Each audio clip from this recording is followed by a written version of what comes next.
ETF index mutual funds నేర్చుకుని stock మార్కెట్లో రాణించాలనుకుంటున్నారా? వెంటనే ఈ నెంబర్కి కాల్ చేయండి. నమస్తే రమగారు. నమస్తే జయ. రమగారు, మనము వాహనాలు కొనుక్కున్నప్పుడు పూజలు చేయించుకుంటూ ఉంటాం. కొత్త వాహనం అయితే ఖచ్చితంగా చేయించుతాము. లేదు అనుకున్నప్పుడు ఏదన్నా పండగకి పబ్బానికి అట్లా గుళ్ళకి తీసుకెళ్ళి పూజలు చేయించుకుంటూ ఉంటాం. ఎలాంటి గుళ్ళో పూజ చేయించాలి? ఏ గుళ్ళో అంటే ఏ స్వామి దగ్గర వాహన పూజ చేయించాలి? ఇవన్నీ ఎవరి వాళ్ళ పద్ధతులు కదా జయ. ఇప్పుడు వాళ్ళ ఏ ఊర్లో ఒక వాహనం కొత్త వాహనం కొనుక్కున్నారో వాళ్ళ సందులో గుడి, వాళ్ళు ఉన్న వీధిలో గుడి ఒకటి, లేదా వాళ్ళకు ఒక నమ్మకం ఆ గుళ్ళు. ప్రతి గుళ్ళోనూ వాహన పూజలు జరుగుతాయి. అబ్జర్వ్ చేయండి. అవును, 30 ఏళ్ల క్రితం నాకు తెలిసి ఆంజనేయ స్వామి గుళ్ళో మాత్రమే వాహన పూజలు చేసేవాళ్ళు. మాకు మార్చవరం డౌన్ ఉండేది రమగారు. విజయవాడలో మార్చవరం డౌన్ అందరికీ తెలుసు. SRR కాలేజీకి కొంచెం ముందు ఉంటుంది. అయితే అక్కడ ఆంజనేయ స్వామి గుడి ఉంటుంది. అసలు బళ్ళు ఉండేయండి, 2 వీలర్స్ కానీ, కార్లు తక్కువ. 2 వీలర్స్ అయితే ఈ చివరి నుంచి ఆ చివరి దాకా లైన్ రమ్మగారు. ఆంజనేయ స్వామి గుడిలో ఖచ్చితంగా పూజ చేయించుకునేవారు. మంగళవారం కూడా చేయించుకునే వాళ్ళు ఉంటారు. మాస ఫలితాలు, వార ఫలితాల్లో వాహన గండ ఉంది అని రాసుంటే వాళ్ళు ఖచ్చితంగా పూజ చేయించుకునేవాళ్ళు. ఇది ఓహోహో, గండం ఉంటే వెళ్ళిపోయే వాళ్ళ? గండ ఉంటే పూజ, గండాలు ఎప్పుడు వాహన గండ ఉంటుంది నీకు అని జాతకంలో చెప్పారనుకో, వాడు ప్రతి మంగళవారము పూజ చేయించుకుంటాడు. పాతకాలం, ఇదివరకటి కాలం, పాత అంటే మరీ పాత ఏం కాదు, 30 ఏళ్ల క్రితం మాకు బందర్ నుంచి చిట్టుగూడు నుంచి బందర్ వెళ్ళే దారిలో, దాన్ని బందర్ రోడ్ అంటాం కదా, ఆ రోడ్లో ముక్కలు ఆంజనేయ స్వామి గుడి ఒకటి ఉండేది. ఓకే. పెద్ద స్వామి, పైకప్పు లేదని నిలబడి ఉండేవాడు, చాలా పెద్దవాడు ముక్కలు ఆంజనేయ స్వామి. ఓకే. అక్కడ చేసుకునేవాళ్ళు. ఇంకా అక్కడి నుంచి బందర్లో అక్కడక్కడ ఉన్న ఆంజనేయ స్వామి దేవాలయాల్లో మీరు అన్నట్లుగా ఆంజనేయ స్వామి దేవాలయాల్లో ఎక్కువగా చూసేవాళ్ళం. తర్వాత క్రమంగా వినాయకుడి దేవాలయాలు పెరిగి వినాయక ప్రతిష్టలు పెరిగినాయి. వినాయకుడు దేవాలయంలో కూడా చూస్తాం. క్రమంగా ఎలా కనపడుతుంది మాకు, వెంకటేశ్వర స్వామి, శివాలయము, అమ్మవారి గుడి, రాముల వారి గుడి, ఏదైనా సరే దేవాలయము అంటే అక్కడ వాహన పూజ. అమ్మవారి దేవాలయాల్లో విశేషంగా చేస్తారు. దుర్గా ఎక్కడుంటే అక్కడ వాహన పూజ ఉంటుంది. ఆ వాహనాలని సంరక్షిస్తాను. ఎందుకంటే మనం విజయదశమి నాడు చేసుకుంటాం కదా, మహానవమికి వాహన ఆయుధ పూజ చేస్తాం. ఆయుధ పూజ అంటే వాహన పూజలే కదా. ఇప్పుడు ఆయుధాలు మనకేముంటాయి, కత్తి కటార్లు ఏం లేవు. అందరికీ వాహనమే ఆయుధం కాబట్టి. కానీ ప్రత్యేకంగా కొన్ని శ్లోకాల్లో చెప్తారు, ప్రవేశము నిర్గమము చేసేటప్పుడు, అంటే ఎక్కడికైనా వెళ్ళేటప్పుడు వచ్చేటప్పుడు అంటే ఎలా వెళ్ళి ఎలా వస్తాం మనం? వాహనంతో వెళ్ళి వాహనంతో వస్తాం. అలాంటప్పుడు వినాయకుడిని స్మరించాలి అని శ్లోకాలు చెప్తాయి. ఈ శ్లోకాలు ఎప్పటి నుంచో చెప్పబడ్డవి కదా, కొన్ని ప్రత్యేక స్తోత్రాలలో కనపడుతుంది. ప్రయాణంలో ఎక్కడికైనా వెళ్ళినప్పుడు, ఎక్కడి నుంచైనా వచ్చేటప్పుడు తప్పకుండా వినాయకుడిని తలుచుకోమని. అలాగే ఆంజనేయ స్వామిని కూడా పయనించినప్పుడు, శయనించినప్పుడు నిన్ను తలిస్తే బాగుంటుంది అని. పయనించడం అంటే మన ప్రయాణం ఏమిటి, మనం వాహనాల్లోనే వెళ్తాం. ఇది వరకు నడిచేవాళ్ళు, గుర్రబళ్ళు ఎక్కేవాళ్ళు, ఎడ్లబళ్ళు కట్టించుకుని వెళ్ళేవాళ్ళు. ప్రయాణంలో ఆంజనేయ స్వామిని తలుచుకుంటే ఆయన మనకి తోడు నీడగా ఉంటాడు, వెన్నుదన్నుగా ఉంటాడు అని. క్రమంగా మన నడక ప్రయాణం, బండి ప్రయాణం పోయి వాహన ప్రయాణం వచ్చింది. అయితే ఇది వచ్చింది, అయితే ఇది 2 చేతులు ఆకాశంలో ఎగురుతున్నాము. ఇవన్నీ వాహనాలన్నిటికీ కూడా ఈ ప్రయాణాలకి అధిదైవతాలు వీళ్ళిద్దరు, ఆంజనేయుడు, వినాయకుడు. వీళ్ళని ప్రత్యేకంగా చెప్తారు. మళ్ళా మనం ఖడ్గమాల లాంటి స్తోత్రాలలో అమ్మవారిని ఇలా తలుచుకోమని చెప్తారు. ఇప్పుడే అడగపోయాను, అమ్మవారి గుళ్ళలో కూడా చూస్తాం. ఖడ్గమాల లాంటి ప్రత్యేక స్తోత్రాలలో ప్రయాణ సమయంలో అమ్మని తలుచుకోండి, ఖడ్గమాల మనకి రక్షిస్తుంది అని చెప్తారు.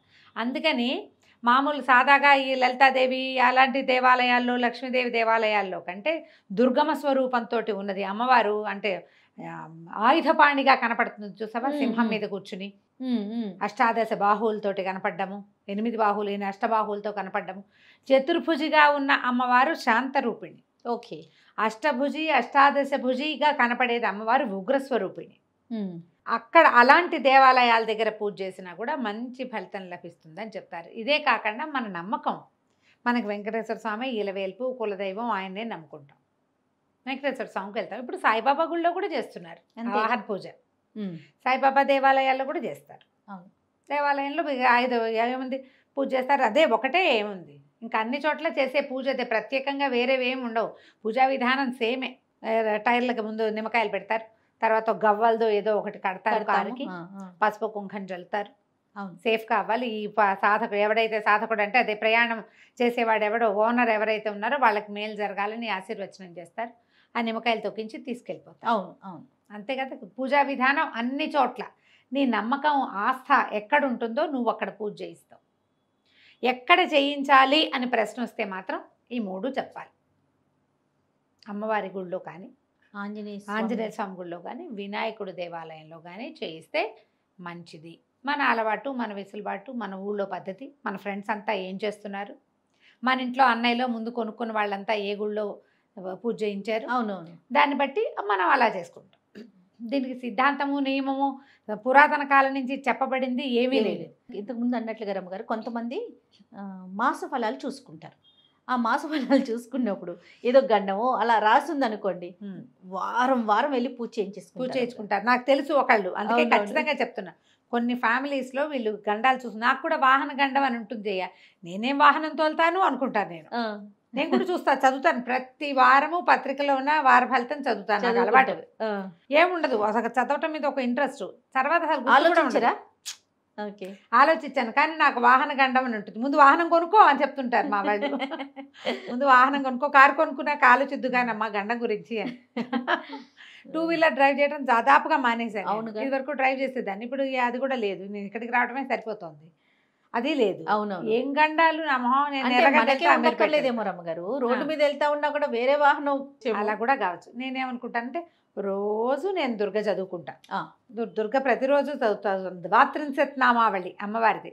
దుర్గా ద్వాత్రింశత్ నామావళి అంట. ద్వాత్రింశత్ అంటే 32 నామాలు ఉన్నది. దుర్గా దుర్గార్తిసమని అని ఉంటుంది. అన్ని దుర్గ దుర్గ దుర్గ దుర్గ వస్తాయి. అవి రోజు చదువుకుంటాను నేను, రోజు చదువుతా. ఎందుకో అలా అలవాటు అవుతుంది. ఇప్పుడు దసరాల్లో మొదలు పెట్టాము, ఎప్పుడో ఎన్నేళ్ల క్రితము.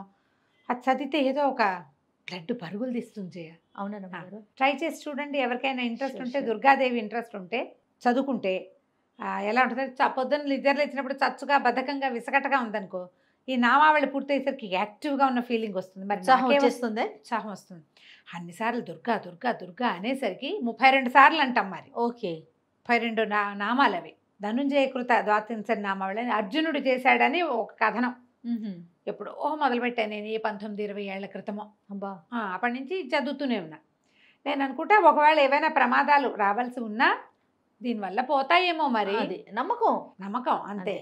కానీ నాకు కనపడుతుంది ఇంచుమించు ప్రతి వారం విడిచి వారము నేను చూస్తాను వాహన గండం అని. అంటే నా నక్షత్రం, నా రాశిలో ఉన్న వాళ్ళందరికీ ఈ సమస్య ఉండొచ్చు.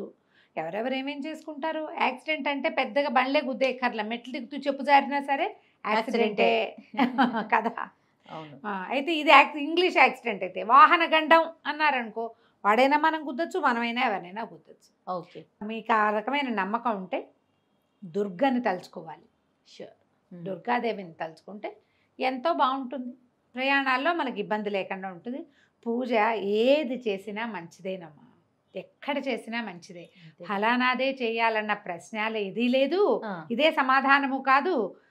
నీకు నమ్మకం ఉన్న చోట నువ్వు చేయించుకుంటావు. నువ్వు ఎప్పుడో పర్టికులర్గా ఎక్కడ చేస్తే మంచిది అంటే ఈ 3 చెప్పుకోవాల్సి ఉంటుంది. రైట్ రమ్మ గారు, నమస్తే. నమస్తే.